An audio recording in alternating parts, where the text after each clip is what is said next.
તિથિના દિવસે પણ આપણે કેરી નથી છોડી. સુદ પાંચમ આઠમ કે 14ના દિવસે પણ તમે જો કેરી વગર, કેરીના રસ વગર ન રહી શક્યા હો, તો હું તમને પૂછું છું, તમે આવું પૂછવા માટે પણ લાયક ખરા કે ભગવાનને પુષ્પ પૂજા ચડાવાય, પુષ્પમાં કિલામણા થાય, પીડા થાય, ભગવાનને પૂજા કરતી વખતે ફૂલ પૂજા કરીએ, કેટલી બધી વિરાધના થાય, આવું બોલવા માટે પણ આપણે લાયક નથી. આખી લાઈફમાં જે માણસ ક્યારે લીલોતરીનો અડવાનો ન હોય ને, એ માણસને છૂટ છે, ત્યારે ફૂલ પૂજા નહીં કરીશ તો ચાલશે, બાકી કોઈ આર્ગ્યુમેન્ટ નહીં. મને એક લલ્લુ તો એવો પૂછવા આવ્યો કે ફૂલ પૂજા કરે પણ કે માણસ તિથિના દિવસે દાદાની સામે સાથીઓ કર્યા પછી કેરી મુકાય?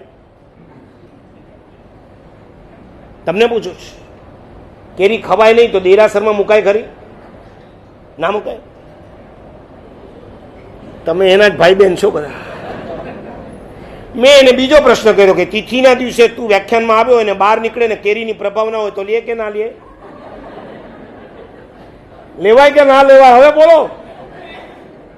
લેવામાં વાંધો નહીં, મૂકવામાં જ વાંધો. પાકા અમદાવાદી છીએ આપણે.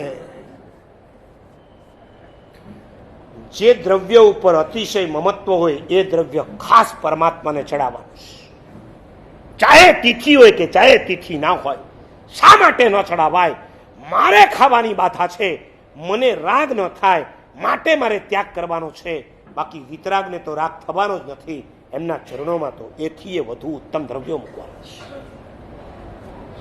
સમજાય? હવે તમને એક ત્રીજી વાત કરી દઉં. તમે જો એમ પૂછતા હો કે મારા સાહેબ બધી વાત બરાબર છે, પણ દેરાસરમાં ભગવાનની પૂજામાં પાણી, પુષ્પ આ બધામાં વિરાધના તો છે, યાસ છે, પણ શાસ્ત્રમાં 3 પ્રકારની હિંસા બતાવી છે. એક સ્વરૂપ હિંસા, એક હેતુ હિંસા, એક અનુબંધ હિંસા. આ શબ્દો કદાચ તમને બહુ ઊંચા પડશે માટે એની ડિટેલમાં નથી જતો.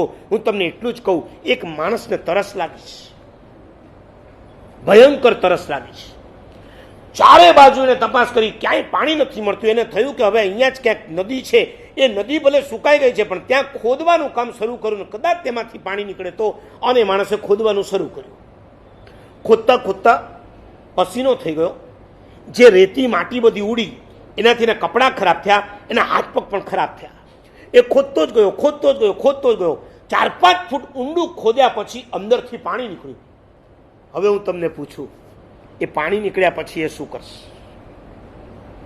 પેલું કામ પીવાનું, કારણ કે તરસ સખત છે, ચારે બાજુમાં ક્યાંય પાણી નથી. પાણી નીકળ્યું, એ પાણી પી અને પોતાની તૃષા શાંત કરશે. નંબર 2, બીજું કામ શું કરશે?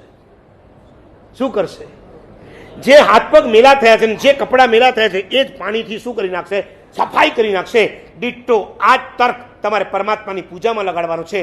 ભગવાનની પક્ષાલ પૂજા, ભગવાનની પુષ્પ પૂજા કે ભગવાન આગળ વનસ્પતિના ફ્રૂટ્સ વગેરે ચડાવવાથી જે થોડી ઘણી વિરાધના થઈ છે ને, એ સ્વરૂપ હિંસા છે.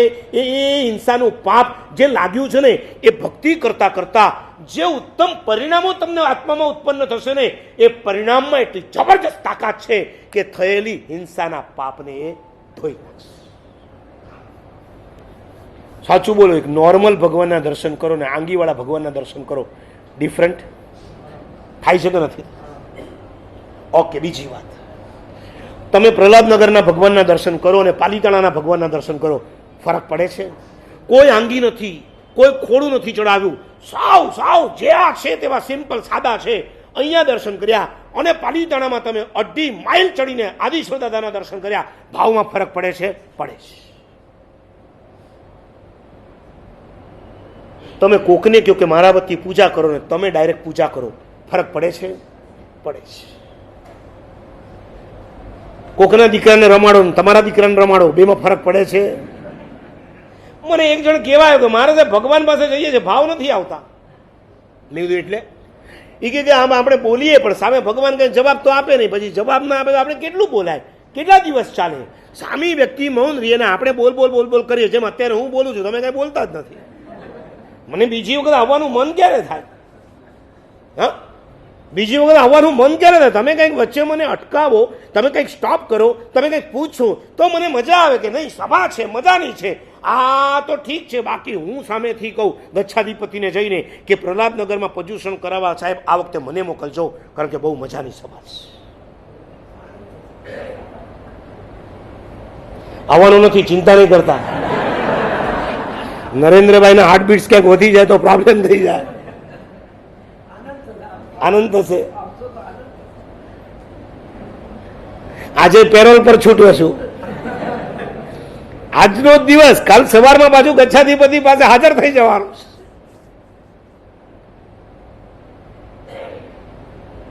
હા, તો વાત એ હતી કે ઘણા એમ કે મારે સાહેબ ભગવાન સાથે વાત કરીએ છીએ પણ સામે ભગવાન કઈ હોકારો જવાબ આપતા નથી, પછી મજા નથી આવતી, નથી આગળ બહુ લાંબુ નથી ચાલતું.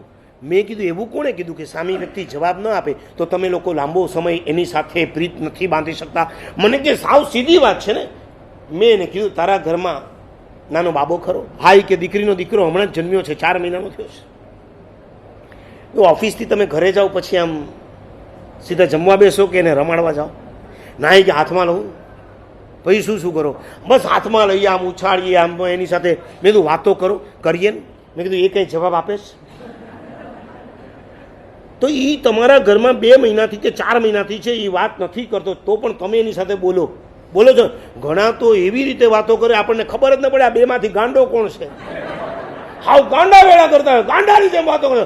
ઓલો મારો બેટો રડતો હતો કે જો હસી પડ્યો, ઓલા ખાલી દાંત બહાર કાઢે, હા ખિલખિલાટ થઈ ગયો. તો એક લાગણી જ્યારે ઉત્પન્ન થઈ જાય છે ને પછી વ્યક્તિ ન પણ બોલે ને તો પણ આપણને એની સાથે બોલવાનું મન થાય.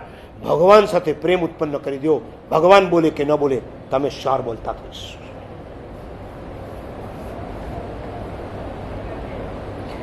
જીવંત તયા પરમાત્માના દર્શન કરો.